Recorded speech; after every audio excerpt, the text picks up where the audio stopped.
요나단의 선물이라는 제목으로 하나님 말씀 전하겠습니다. 현대 심리학에서 사용하는 인격 장애라는 단어가 있습니다. 인격 장애 또는 성격 장애라고도 하는데, 이것은 정신병의 범주에 들지는 않지만 자신의 정신과 또 성격 관리를 잘못해서 문제점을 노출하는 것을 말합니다. 인격의 정신의학적 정의를 보면 어떤 한 개인을 특정짓는 비교적 안정적이고 예측 가능한 전반적인 행동 경향과 사고 및 감정적 성향을 말한다고 합니다.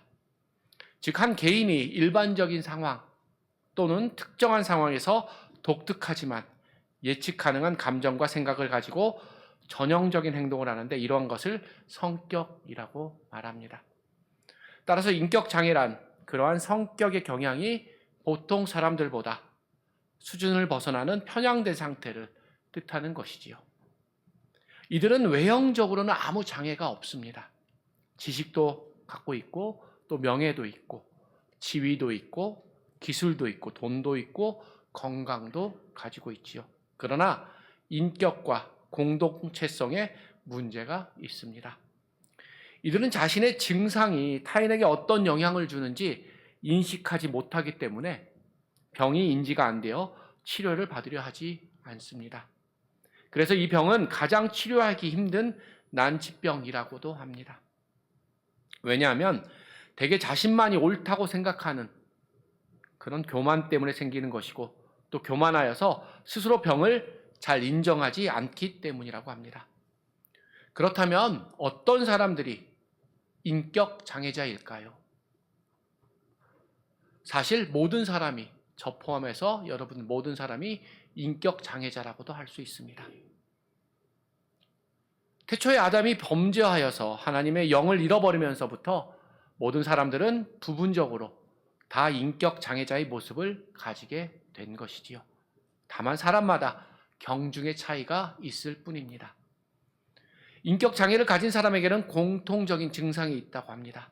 그것은 내가 못한 것과 내가 경쟁에서 진 것에 대해서 지나치게 예민하고, 또 실패와 잘못에 대해서 지나치게 비참하게 생각하고 집착한다는 것이지요. 한마디로 말하면 여유가 없다고 합니다. 다시 말해서 우리가 실패의 여유라고 할 수 있는데, 이 실패의 여유가 없다는 것이지요. 이런 사람들은 실패는 성공의 어머니라는 말을 싫어한다고 하지요. 그렇기 때문에 이런 사람들은 성공만을 생각하게 되고, 만약에 성공하지 못했을 때 많은 스트레스를 받는다는 것이지요. 실패의 여유가 없는 사람에게도 특징이 있습니다. 그것은 하나의 문제에 자신의 인생의 전부를 건다는 것이지요. 그 문제가 부분적이고 일시적인 문제임에도 불구하고 그것이 깨지면 자신의 인생이 다 무너진다고 생각을 합니다. 그처럼 하나의 문제를 극대화하여 그 문제에 자신의 전 인생의 성패를 건다면 아마도 그 인생은 행복할 틈이 없습니다. 입시철이 되면 가끔 입시에 떨어져서 자살하는 학생들이 생기기도 하지요. 입시가 자신의 인생의 전부라고 생각했기 때문이지요. 물론 입시도 매우 중요하고, 또 우리가 하는 사업도 매우 중요하지요. 또 사람을 만나는 우정과 사랑의 관계도 중요하지만 무엇보다 가장 소중한 것은 바로 하나님이 주신 우리의 생명이지요. 한 번의 실패에 자신의 생명을 걸고 사느냐 죽느냐 그것이 문제로다 하고 우리는 고민할 필요가 없습니다. 이 길이 아니면 얼마든지 다른 길이 있기 때문이지요. 그래서 때로는 주님께서는 우리에게 시련을 통해서 더 좋은 길로 인도하시는 경우도 많은 것입니다. 다시 말해서 우리가 한 실패를 대할 때 어떻게 여유를 가져야 하는 것이지요. 사람은 누구나 가정과 사업과 인간관계에서 실패할 수 있습니다. 하지만 실패할 수는 있지만 우리는 절대 실망해서는 안 되는 것이지요. 실패했는데 어떻게 실망이 안 됩니까? 이렇게 질문을 할 수도 있습니다. 충분히 이해가 가는 질문이지요. 평소에 관심의 세계를 넓히고 확신이 안 되면 차선, 또 차선도 안 되면 차차선의 선택을 할 수 있는 우리 삶의 여유를 우리가 기르면 됩니다. 가끔 남편에 대해 실망을 하는 분들을 보게 되지요. 그것은 평소에 관심의 세계가 남편밖에 없기 때문입니다. 그것이 좋은 장점도 될 수 있지만 큰 단점이 될 수도 있습니다. 관심의 세계가 남편 하나뿐이면 남편이 조금의 문제라도 일으키면 인생이 무너지는 것 같지요. 그러므로 지혜롭게 우리의 관심의 영역을 넓힐 필요가 있습니다. 모든 것이 똑같습니다. 친구 관계에서도 또 어떤 친구만이 내 인생의 전부처럼 생각할 필요가 없지요. 그 친구 아니면 다른 친구도 얼마든지 있고 또 새로운 친구를 사귀면 되지요. 한쪽 세계만 보면 길이 막힐 때 길이 하나도 안 보이는 것처럼 절망적이지만 보는 시야, 우리의 눈의 시야를 넓힌다면 무수한 길이 우리 눈에는 보이게 됩니다. 가끔 보면 우리 기독교인 중에서도 주기적인 실망감에 사로잡히는 사람도 볼 수 있습니다. 특히 가장 좋아하는 단어 중에 하나죠. 만사형통. 그죠?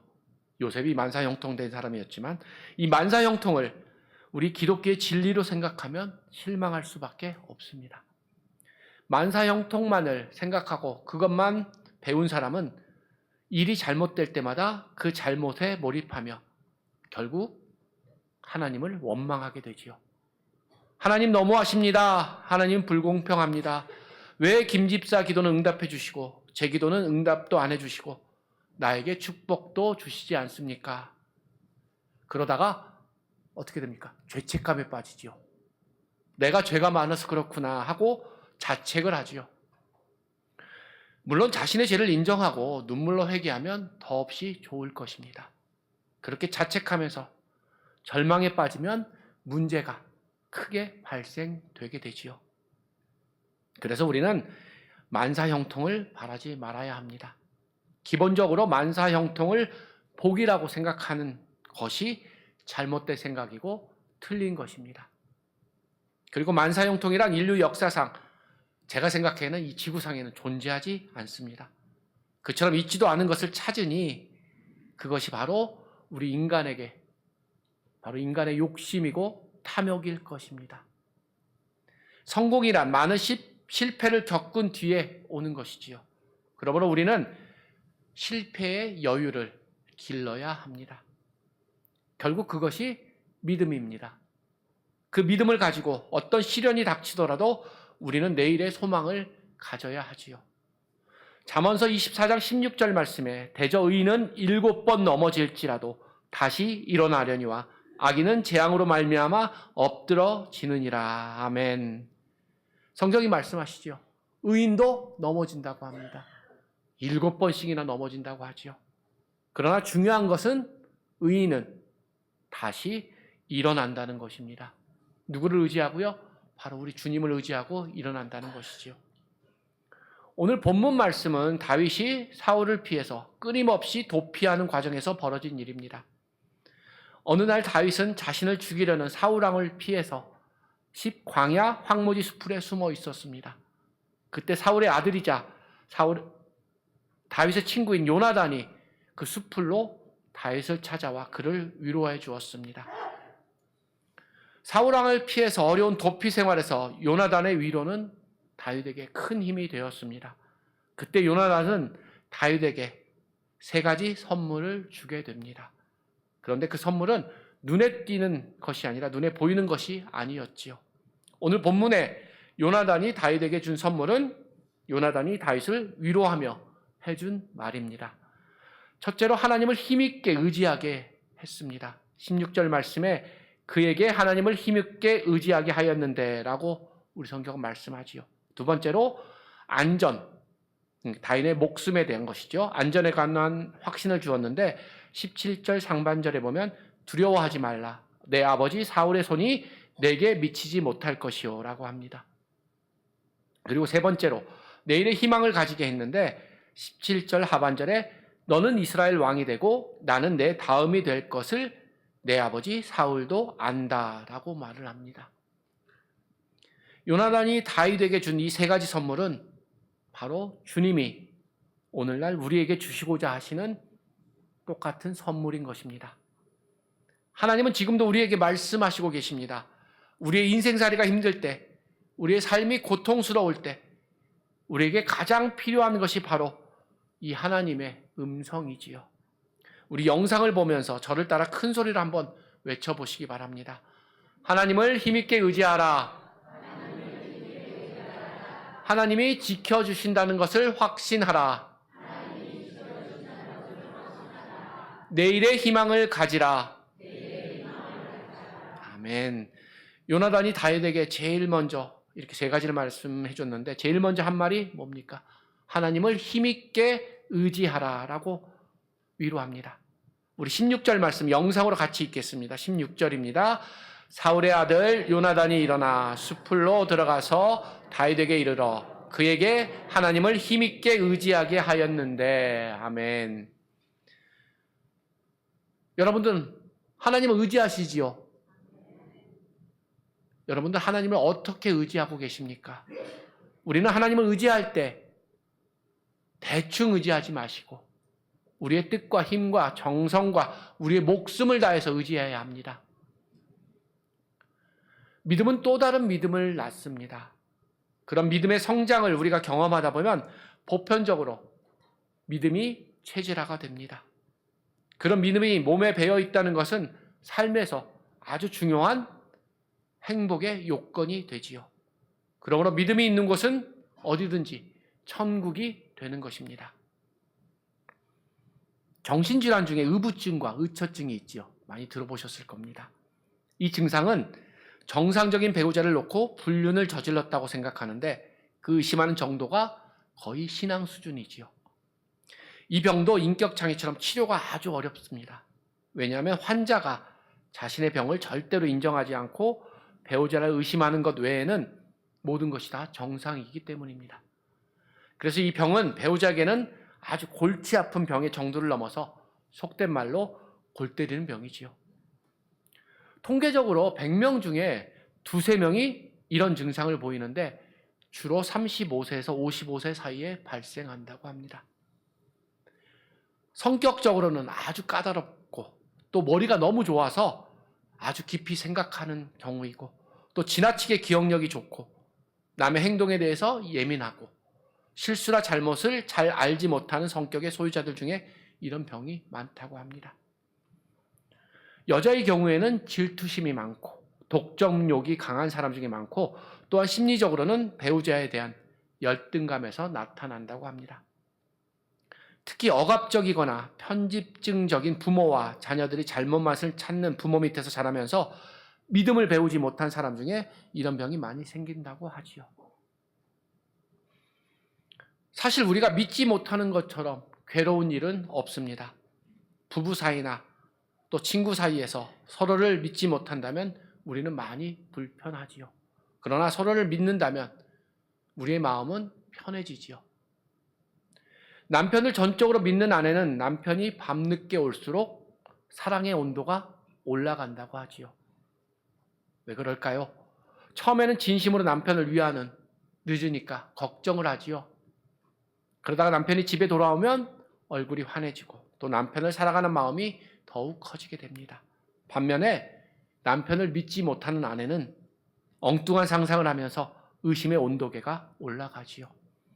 어느 날 남편이 밤늦게 돌아오지 않으면 이렇게 말합니다. 이놈이 어디로 샜나? 누구를 만나 또 무슨 수작을 하는 거 아니야? 라며 오만 가지 추측을 하고 그 추측한 대로 믿는다는 것이지요. 원래 몽상가는 사실보다 꿈을 더 확실한 것으로 믿는 사람이라고 하지요. 설상가상으로 내 육감은 못 속여 라고 하면서 바로 자기의 육감, 자신의 감각을 지나치게 믿습니다. 그러다가 남편이 들어오면 아예 외면하거나 화를 내거나 짜증부터 내지요. 이 얼마나 피곤하고 고통스러운 삶을 살아가는 것입니까? 우리가 살아가는 사회도 믿음이 없으면 지옥이 되지요. 믿음이 없는 곳에서는 가해자는 한 명도 없고 모두 자신이 피해자라고 생각을 합니다. 노동자들이 파업을 하며 데모를 하면 이제는 고용주들도 회사 폐업을 하며 데모를 하지요. 자세히 보면 돈보다도 불신이 가장 큰 이유이지요. 왜 그렇게 서로 믿지 못하게 되었습니까? 사실 모든 불신은 근본적으로 우리가 하나님을 믿지 못하는 데서 나옵니다. 사실 우리 주변에서 일어나는 수많은 기적적인 일들을 보고도 하나님을 믿지 못한다면 어떻게 우리의 믿음의 기초를 형성할 수 있겠습니까? 사람에게 가장 중요한 것은 하나님에 대한 믿음을 가지는 것입니다. 특별히 하나님을 힘있게 의지하려면 우리는 두 가지 사실을 꼭 알아야 하는데, 먼저는 자신이 무능한 존재임을 깨달아야 합니다. 낮은 심령의 골짜기에 하나님의 은혜의 물이 고이는 것처럼 자신이 무능한 존재임을 깨닫는 바로 그 순간에 전능하신 하나님의 능력이 나타나게 되지요. 또 하나는 하나님을 힘있게 의지하려면 우리 자신이 하나님 안에서 유한한 존재가 아니라 바로 무한한 존재임을 하나님 안에서 깨달아야 합니다. 우리의 겉모습은 질그릇처럼 별 볼 일 없어도, 즉 유한한 존재일지라도 하나님을 믿는 우리의 속에는 무한한 보화가 있지요. 즉 하나님으로 인해 우리가 무한한 존재가 되는 것이기 때문이지요. 그래서 질그릇 속에 보석을 가진 것이 금그릇 속에 돌을 가진 것보다 훨씬 값지고 높은 가치를 가진 것이지요. 마찬가지로 우리 안에 성령이 충만하고 우리 마음에 성령님을 모시고 살면 우리는 그 어떤 존재보다 아주 소중한 존재가 되는 것입니다. 행복의 근원은 주님을 힘있게 의지하고 살아가는 것에 있습니다. 우리가 진정 주님을 마음속에 모시면 잘났다고 생각했던 나는 죽고 완고하고 강팍한 내 속에 있던 마음은 사라지게 되지요. 그리고 마치 어둡고 암울한 밤이 지나고 또 상쾌하고 밝은 아침이 찾아오는 것처럼 바로 우리의 앞에는 새로운 세계가 펼쳐지고 수많은 축복의 길이 우리 눈앞에 펼쳐 보이게 될 것입니다.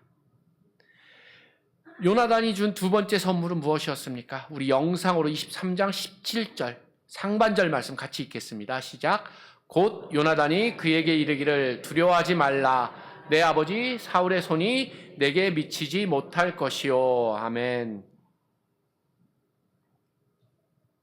오늘 본문 말씀의 다음 부분, 즉 23장의 뒷부분을 더 읽어보시면 다윗은 도피 중에서 가장 큰 위험에 처하게 됩니다.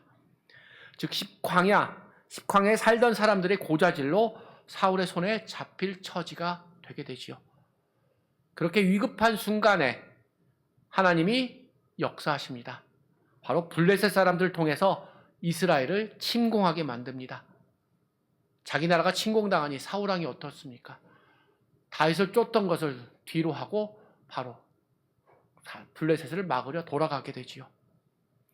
그래서 28절 말씀에 보면 그래서 그곳 이름을 분리하는 바위라는 뜻의 셀라하만 느곳이라고 불렀다고 우리 성경은 기록하고 있습니다.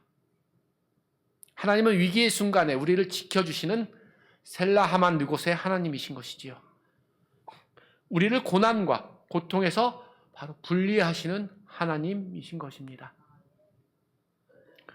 그러므로 우리는 사방으로 우겨싸움을 당해도 걱정할 필요가 없습니다. 왜냐하면 우리들에게는 항상 위로 향한 문이 열려 있기 때문이지요. 혹시 가정에 오박난로 계신 분 계십니까? 오박난로. 네, 저만 있나 봐요. 이 오박난로라는 것이 있는데 히터가 5방향으로 되어 있어서 모두 틀면 공기순환이 빨리 되어서 금방 따뜻해지지요. 세상 사람들은 동서남북 사방만을 바라보며 살지만 우리에게는 방향이 하나 더 있지요. 그것은 바로 하늘 방향인 것입니다. 하나님을 향한 방향이 있지요. 세상 사람들은 동서남북 사방만을 바라보지만 우리에게는 방향이 하나 더 있지요.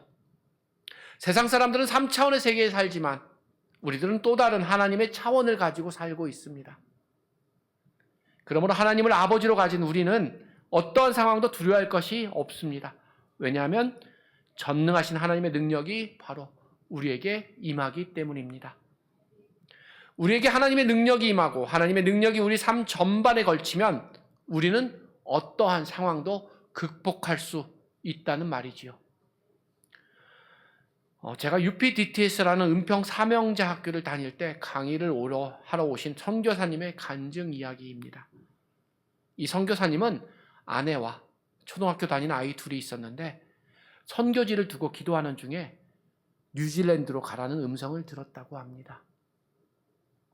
본인은 어렵게 사는 동남아나 이렇게 가려고 생각을 했는데 갑자기 선진국이지요. 우리보다 잘 사는 뉴질랜드로 가라는 음성을 들었다고 하지요. 이 선교사님은 생각하기에 뉴질랜드는 연고도 없고 아는 사람도 한 명도 없는데 걱정이 조금 앞서기도 했다고 합니다. 그리고 나서 아내와 상의하니 아내 역시 기도하는 중에 같은 마음을 주셨다고 합니다. 그래서 두 사람은 월세집 보증금을 빼서 바로 내 식구의 항공권을 예매하고 나니 돈이 거의 남지 않았고 있다고 해도 아이들 몇 끼 먹일 돈밖에 남지 않았다고 합니다. 일단 앞뒤 안 가리고 공항으로 가서 뉴질랜드로 가는 비행기를 탔습니다. 도착해서 어디로 갈지 몰라서 공항에서 기도하고 있을 때 한국에서 전화가 한 통 왔는데 이 선교사님이 모르는 분이었다고 합니다. 그분이 기도 중에 선교사님에게 돈을 보내라는 아주 강력한 마음을 주셔서 그분이 선교단체 수소문에서 전화했다고 말하면서 몇 년치 집값에 해당하는 큰 돈을 보내주셨다고 합니다. 아마도 이 선교사님 부부는 뉴질랜드로 가는 비행기 안에서 계속 기도를 했을 것입니다. 뉴질랜드 도착하면 살 집도 없고 또 잠깐 머물 호텔은 엄두도 못 내는 형편이었었지요. 눈앞이 캄캄한데 정말 갈 바를 알지 못하는 상황이었는데 더군다나 아이들까지 데리고 있었죠. 하나님이 가라고 하시니 순종하는 마음으로 기도하며 갔을 것입니다.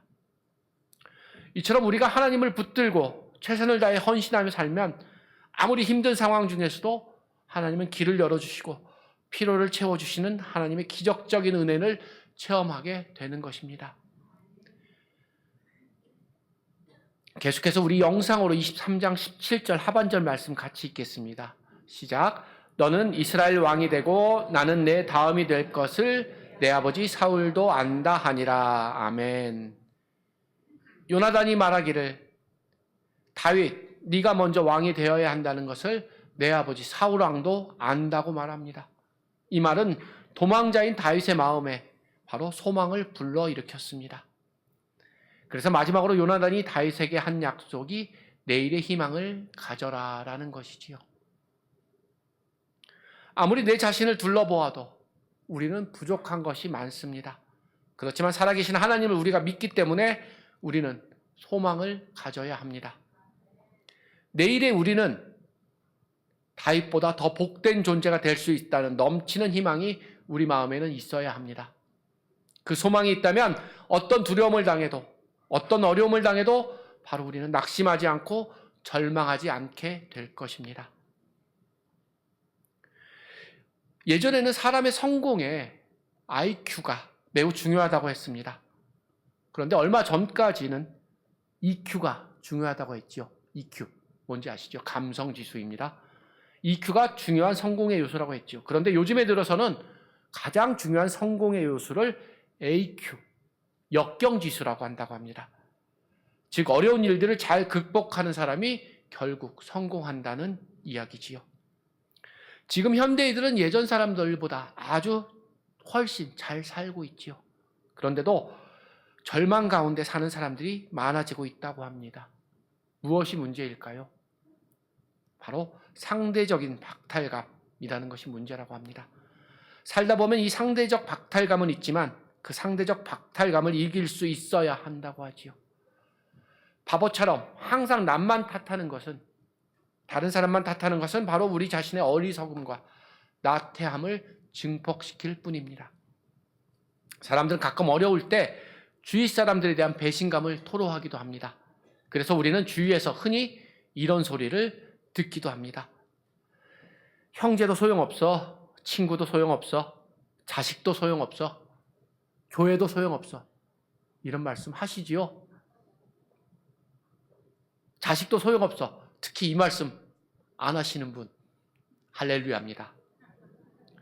그러면서 아주 굉장한 진리를 발견한 것처럼 이렇게 말합니다. 사람은 믿을 것이 못돼 라고 흥분해서 말하는 경우도 보게 되지요. 무엇이 문제입니까? 나를 실망시킨 그 사람이 문제일까요? 아니지요. 오히려 남을 이용의 대상으로 보고 있는 바로 내 자신의 문제입니다. 오로지 다른 사람을 적절할 때 이용하기 위한 도구로만 생각하는 것이기 때문이지요. 그처럼 적절할 때 이용해 먹는 것이 형제일까요? 또 적절할 때 이용해 먹으려고 여러분은 친구를 사귀었습니까? 또 적절할 때 이용해 먹으려고 교회를 다니십니까? 그리고 적절할 때 이용해 먹으려고 우리 자식을 키우고 계십니까? 그것이 아니라면 우리는 이런 말들을 할 필요가 없지요. 사실 그런 말이 자신의 입에서 나온다는 것 자체가 바로 내 중심적인, 자기 중심적인 성향을 보여주는 부끄러운 모습이지요. 우리는 친구에게 소용이 있는 친구가 될지언정 그 친구를 이용의 대상으로 삼으려고 하지 말아야 하지요. 우리는 교회에 필요 있는, 교회가 필요로 하는 그런 아름다운 성도가 될지언정 교회를 우리가 원하는 소용의 대상으로 삼는 아름답지 못한 성도가 되지 말아야 합니다. 어차피 우리는 사람이라 세상을 믿지 않고 삽니다. 우리는 형제를 믿고 친구를 믿고 살아가는 사람이 아니지요. 우리는 하나님을 믿고 살아가는 사람입니다. 다른 사람들 앞에서 타인을 깎아내린다고 내 자신의 위신이 높아지거나 내 자신의 자랑이 되지 않습니다. 그것은 바로 내 얼굴에 침을 뱉는 것과 다름이 없는 것이지요. 그러므로 세상이 우리를 다 버려도 우리는 하나님을 믿고 전진하는 담대한 믿음을 가져야 합니다. 사람은 누군가를 원수로 만들면 만들수록 결국 자기 자신이 비참하게 됩니다. 원수 같은 그 사람을 위해서가 아니라 하나님의 목적을 가지고 이 땅에 태어나 지금까지 살아왔던 내 자신을 위해서 바로 우리는 그렇게 해야 합니다. 원수를 용서하면 우리의 삶에 새로운 발전이 생기고 놀랍고 새로운 새 세계가 바로 우리 눈앞에 펼쳐질 것입니다. 사람들이 세상을 살면서 새삼 발견하는 한 가지 놀라운 사실이 있습니다. 그것은 사람에게 한 가지 허물만 나오면 우리는 그것을 이용해서 그 사람을 매장시키려고 하는 경우가 있지요.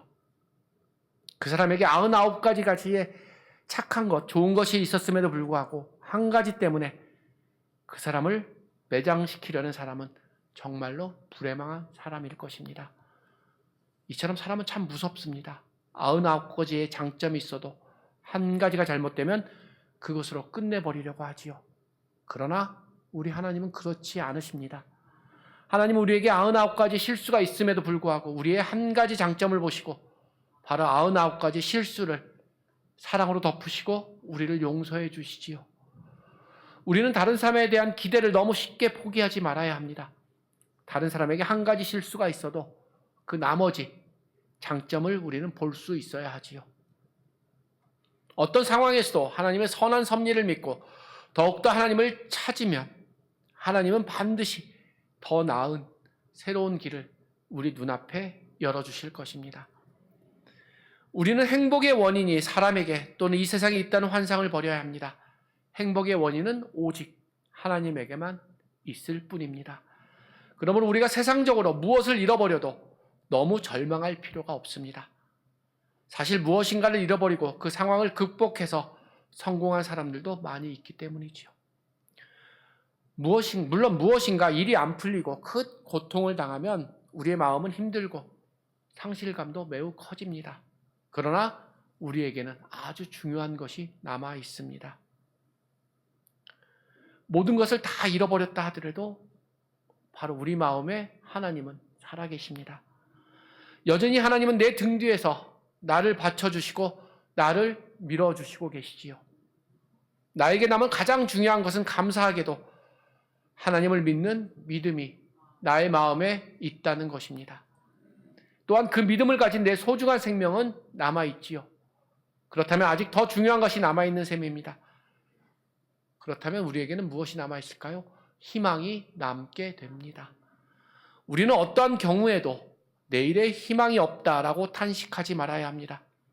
누구도 자기의 미래를 절망해야 할 사람은 없습니다. 인생이란 항상 기쁨과 슬픔, 즐거움과 낙심이 항상 혼재되어 나타나게 됩니다. 어떤 때에는 우리가 기대하는 것보다 훨씬 더 일이 잘 될 수도 있고, 또 어떤 때에는 우리가 기대하는 것보다 일이 훨씬 더 실망스럽게 될 수도 있습니다. 그런 모든 상황에서 무엇보다 중요한 것은 바로 변함없이 하나님을 믿는 믿음인 것이고, 하나님이 우리를 도우실 것이라는 확신하는 마음입니다. 그처럼 우리가 힘있게 하나님을 의지하고 어떤 경우에도 하나님께서 목자처럼 우리를 지켜주신다는 하나님의 안전을 확신하시고 내일의 소망을 가지고 살면 하나님의 축복의 손길은 결코 우리를 떠나지 않을 것입니다. 지금 어려움이 있어도 그 어려움 후에는 더 큰 영광이 기다리고 있음을 믿으시기 바라고, 항상 주님 중심으로 더욱 충성하고 섬기며 살아가시는 우리 장수교회 모든 성도님들이 되시기를 간절히 축원드립니다. 기도드리겠습니다.